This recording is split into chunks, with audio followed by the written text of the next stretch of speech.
వికారాబాద్ జిల్లాలో అగ్ని ప్రమాదం జరిగింది. తాండూరు మండలం కరెంట్కోట్ ఎస్బీఐ బ్యాంకులో ఒక్కసారిగా మంటలు చెలరేగాయి. ఘటనా స్థలానికి చేరుకున్న అగ్నిమాపక సిబ్బంది మంటలను ఆర్పివేస్తున్నారు. షార్ట్ సర్క్యూట్ తో ఫైర్ యాక్సిడెంట్ అయిందంటున్నారు. ఘటనలో భారీగా నగదు, ఆస్తి నష్టం జరిగి ఉంటుందని అంచనా వేస్తున్నారు.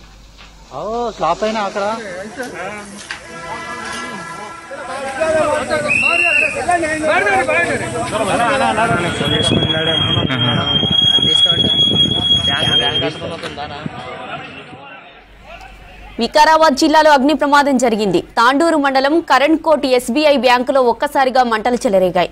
ఘటనా స్థలానికి చేరుకున్న అగ్నిమాపక సిబ్బంది మంటలను అదుపు చేస్తున్నారు. షార్ట్ సర్క్యూట్ తోనే ఫైర్ యాక్సిడెంట్ అయిందంటున్నారు స్థానికులు. ఘటనలో భారీగా నగదు, ఆస్తి నష్టం జరిగి ఉంటుందని అంచనా వేస్తున్నారు.